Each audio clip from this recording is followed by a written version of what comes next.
नमस्कार किसान भाइयों। अब हम कपास खाद प्रबंधन देखेंगे।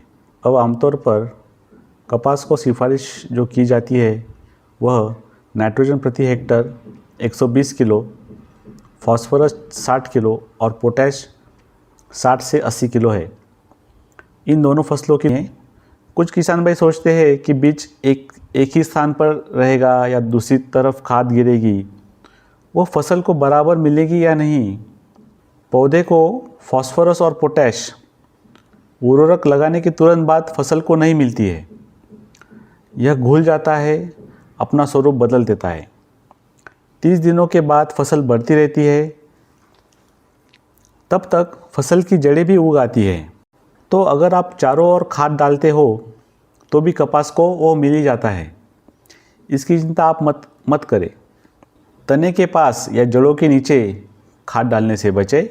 इसकी बजाय तने से थोड़ा अलग या थोड़ा दूर उर्वरक को दे, वह पौधे को ज़रूर मिलेगा, उसकी चिंता आप मत करें।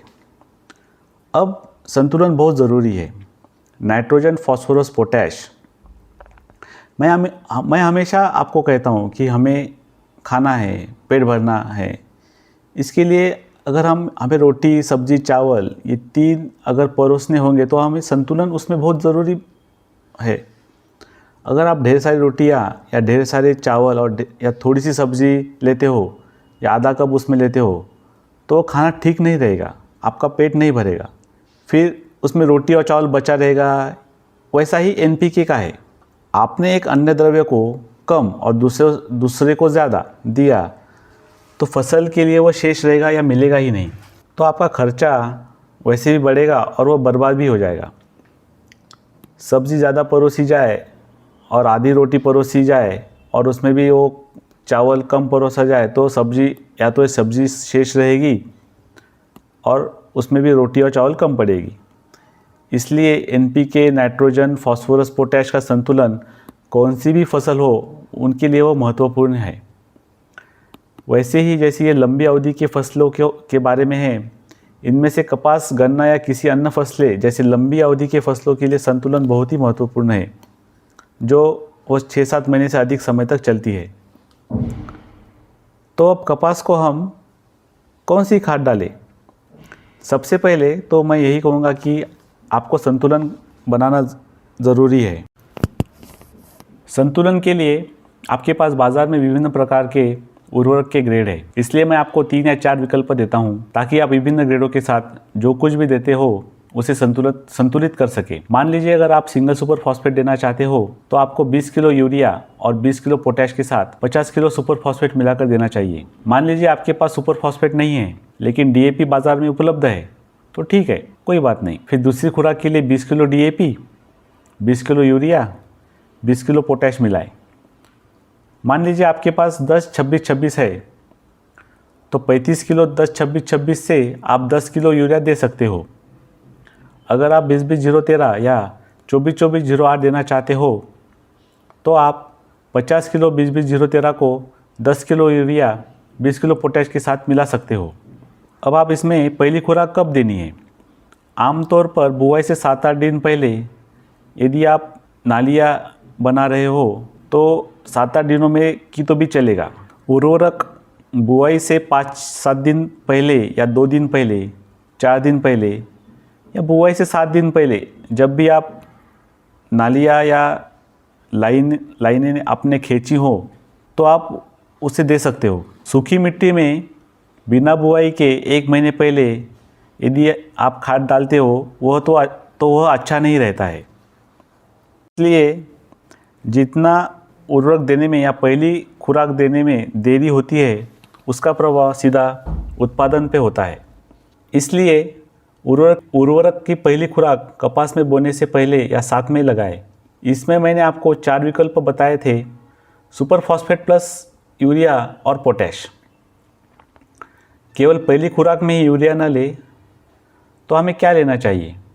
अगर आप 50 किलो सुपर फॉस्फेट के लिए 20 किलो पोटैश या DAP लेते हो, या अगर आप 20 किलो DAP, 20 किलो पोटैश या 10-26-26 लेते हो तो उसमें 10-26-26 अकेले ही ले अगर आप 35 किलो 20-20-0-13 लेते हो तो 50 किलो 20-20-0-13 20 किलो पोटैश के साथ ले। फॉस्फोरस और पोटैश की पहली खुराक यूरिया के बिना लेनी चाहिए।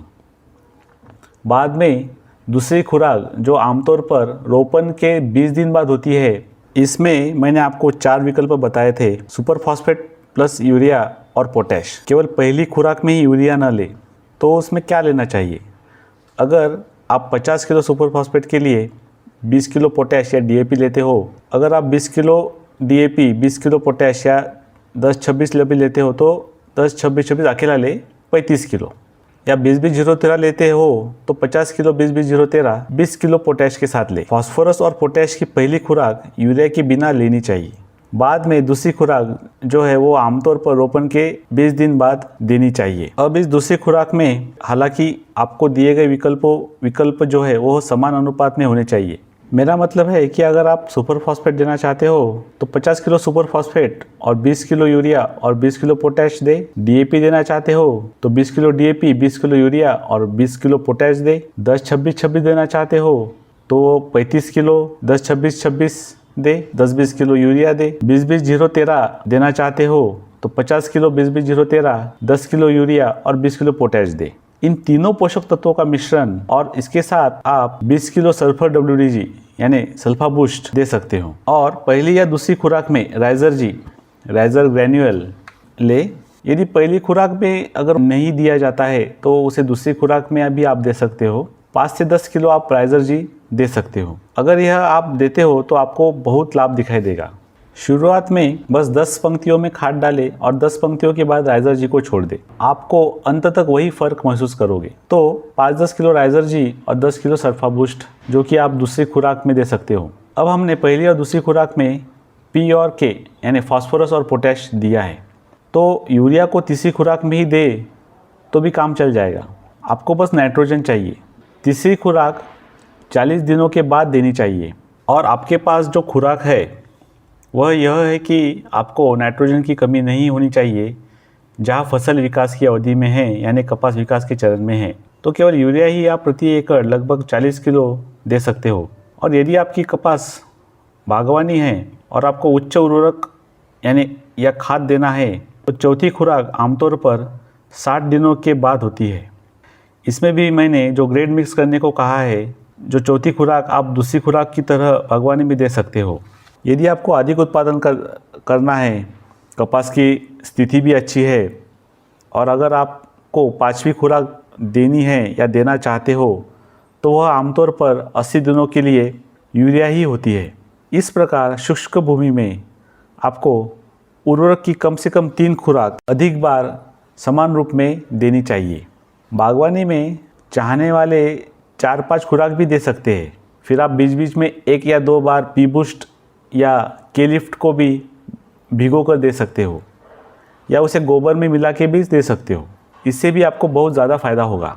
अब सूक्ष्म पोषक तत्वों में जैसे कैल्शियम, मैग्नीशियम, सल्फर मौजूद रहते हैं, तो मैंने आपको दूसरी खुराक में सल्फर का प्रयोग करने को कहा था, क्योंकि हम सल्फर की कमी को बर्दाश्त नहीं कर सकते। अगर किसी समय अन्य पोषक तत्वों की थोड़ी सी भी कमी हो जाए तो वह ठीक रह जाएगा, लेकिन अधिकांश सल्फर की कमी मिट्टी में होती है और चूँकि यह आपके लिए बहुत अधिक है, इसलिए आपको दूसरी खुराक में 2 किलो सल्फर का उपयोग करने की आवश्यकता गिरती है। लेकिन इसके अलावा यदि मैग्नीशियम की कमी है तो आपको प्रति एकड़ 10 किलो मैग्नीशियम सल्फेट डालना पड़ता है। मैग्नीशियम की कमी और पोटैश की कमी टिंडे लगने के बाद महसूस होने लगती है, वही उसकी अधिक संभावना होती है। फिर ऐसे समय में आप प्रति एकड़ बिग बी 5 से 10 किलो ड्रेंचिंग कर सकते हो। इसके साथ 10 किलो मैग्नीशियम आप ले सकते हो। अगर आप कैल्शियम का इस्तेमाल करना चाहते हो तो सल्फर के साथ 5 किलो कैल्शियम नाइट्रेट प्रति एकड़ इस्तेमाल कर सकते हो। मैग्नीशियम की कमी और पोटैश की कमी टिंडे लगने के बाद महसूस होती है और उसकी संभावना वहीं से बढ़ जाती है। फिर ऐसे समय में आप प्रति एकड़ बिग बी 5 से 10 किलो ड्रेंचिंग कर सकते हो। इसके साथ आप 10 किलो मैग्नीशियम या पोटैश ले सकते हो। अगर आप कैल्शियम का इस्तेमाल करना चाहते हो तो सल्फर के साथ 5 किलो कैल्शियम नाइट्रेट प्रति एकड़ इस्तेमाल कर सकते हो। संभवतः सूक्ष्म पोषक तत्व जो संयुक्त सूक्ष्म पोषक तत्व भी कहते हैं उसे ग्रेड 1 महाराष्ट्र। उसमें 6 घटक होते हैं जैसे बोरॉन, फेरस, मैग्नीशियम आदि। यह आपको या चिलेटेड माइक्रोन्यूट्रिएंट EDTA फॉर्म में भी होता है जिसे हम परिस्पर्श भी कहते हैं। अन्य पोषक तत्व भी है जो आधा किलो या आमतौर पर आधा किलो प्रति एकड़ वही खाद यदि आप रासायनिक खाद में डाल के बोते हो तो उसका अच्छा लाभ होता है। तो हम सूक्ष्म पोषक तत्वों को 2 तरह से उपयोग कर सकते हैं, या तो खाद में डालें या रासायनिक खाद में उसका छिड़काव कर सकते हो। या हम सूक्ष्म पोषक तत्वों का उपयोग दूसरे फव्वारे में भी कर सकते हैं। द्वितीय पोषक तत्वों में सल्फर और मैग्नीशियम अधिक महत्वपूर्ण है।